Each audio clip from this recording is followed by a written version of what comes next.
What's up, everybody? This is Parlay J here with you today, and today we are going to talk about grading cards with the two biggest companies on the map, Beckett and PSA.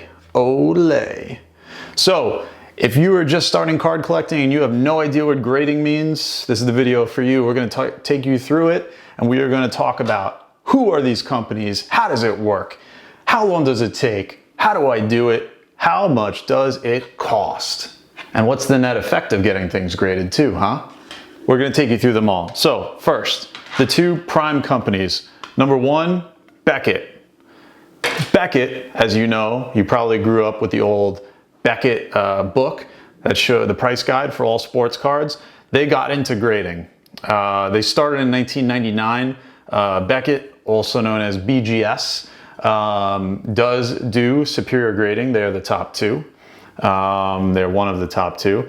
They're also known for their very nice, this is called a slab, this beautiful protective holder, which in and of itself is actually something that really makes me, I don't know, and I think you would probably like it, really enjoy the card more. It just feels so much nicer in this slab than just your traditional case. It's strong, it's very protective, it's sealed. You can't get water in there and stuff. So that is Beckett. The cool part about Beckett is on the card, now it's in the front, but this is an older one, so it's on the back. They have the subgrades here, which is something that I'll talk about in a minute too. So that's kind of cool. So you could see like the centering, the corners, so how they scored this whole card. The second, and probably at this point the more popular, is PSA. So PSA is a professional sports authenticators is the name. They grade all sorts of things, memorabilia, comic books, but obviously cards is first in our hearts. That's right. So PSA, similarly, they put their card in what is known as a slab. They do not show subgrades on the top, but they do pretty cool things, like they show the name of the card, obviously, and the variation. If it's a short print, sometimes they put the name. So like the Bryce Harper that we talked about in one of our previous episodes, we'll put it right there. It says, you know, leg up, batting. So it really helps you understand the variant of the card that is actually in here without just having to know it altogether. So how does it work? So both of these companies, they grade on a 10-point scale, 1 to 10.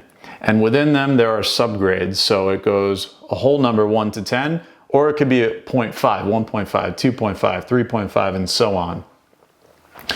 Beckett, their grading process in a nutshell, everything is super top secret, but in a nutshell, they obviously authenticate that the card is not a copy, or is not a fake, not a replica, an illegitimate replica, I could say. There are, you know, reprints that are valid and legitimate, but they grade it on, again, this scale. So centering, corners, edges, and surface. And what I really like about Beckett's grading is that they call it out really obvious. So when you get a grade, you can kind of tell like how they got to it, instead of just being like, ugh, I got a 5. How? This card looked good to me. I mean, listen, this card in particular was graded a 7. But I don't know, to the untrained eye, the centering's okay. It's not the best.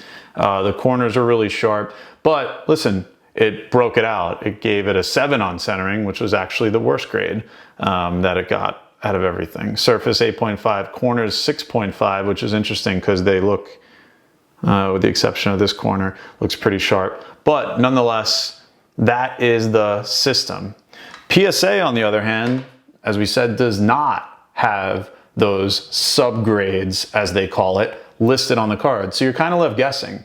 And there's a whole, you know, conversation going on about how does PSA even grade some of these cards? Because you look at one and it'll get a 7 and it'll have like a stain on it and you'll say, how the heck? Like, what did that grader have an off day? So we think it's subjective. I really am trying to learn more about how the grading happens, how many people are grading, where they're located. So I will do a video on that once I have more information so we can go deeper into grading. But we're going to keep it pretty simple for now. Some of the things that PSA looks for: corners, centering, surface, color, print clarity, and eye appeal. But those are all the characteristics that it is purported go into a PSA when it gets graded. All right, next, how long does it take? It could be instantly, and it could take a couple of months. So there's a sliding scale on pricing. You could actually take it to an authenticator at a show where they're on site and they could grade it right then and there for you. It is more expensive, but it is instant. You could save some money and you can mail it in, and that could take up to 2 months typically. They do have tracking services on both ends, so you could see where your card's at. You could see once it's graded, you could see what the grades were before it actually gets mailed back to you. But long and short of it, that's how it works. How do I do it?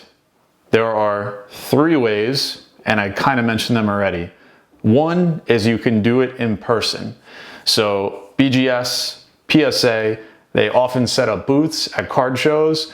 You have to find out when and where they're going to be there, and they don't always do card authentication when they're on site. Sometimes they only do autographs. Sometimes they do cards and autographs. So you have to be very specific and find out. But if they offer on site, that's the time to do it. Bring your cards right in. There's no risk of things in the mail getting lost and whatnot.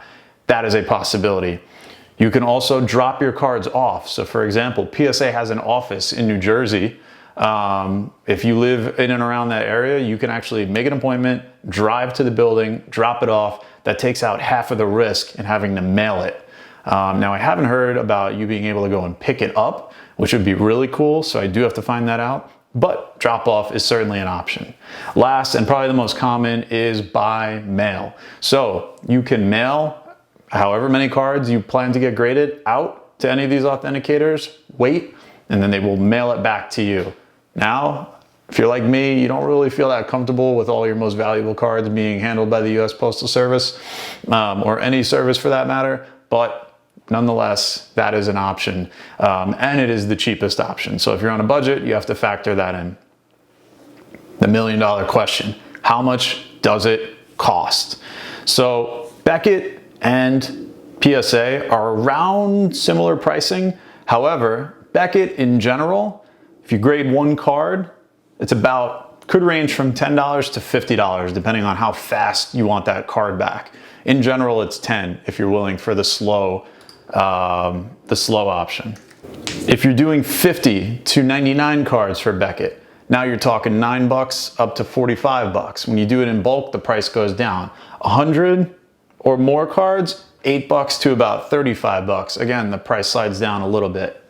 When you're talking about PSA, that value is around $8 all the way up to $5 grand. So the biggest difference here is that PSA not only charges based on the number of cards, but it also charges based on the declared value of the cards. So if you have a very, very, very expensive card, a Mike Trout rookie card, a Mickey Mantle rookie card, one of those, you are going to pay a premium to have that graded by PSA. And you have to factor in, is it worth it? Because you might get a grade that's so low that it really stunts the value of the card.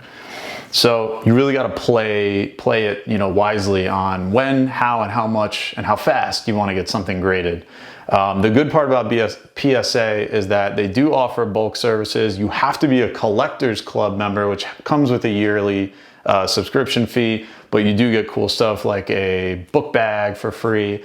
You do also get access to pricing that's exclusive for free. So that's pretty cool. And the bulk services are 1 card for $20, 50 for 10 a piece, 100 plus for 8 a piece. However, starting in 2020, those card prices are all going up by a little bit. The lowest, the $8 goes up to $9 and so on. So that's the pricing. Now, why would you get a card graded in the first place? If you have a loose card, it's valuable, but it's only valuable as perceived by the condition that you or the buyer think or feel it's in. If you get something graded, now you have a standard. You have a very standard number that the market is set at, and it could completely blow up the value of your card. The thing is, it's graded, like we said, on a scale of 1 to 10. So if you have a card that is a PSA 10, you could see the value from loose to PSA 10 go from $10 loose to hundreds of dollars PSA 10. There is something that affects that called the population of the card in that grade. So both of these companies have a website where they provide a population report. So what that is for each grade, it tells you how many of those cards are in circulation for each grade.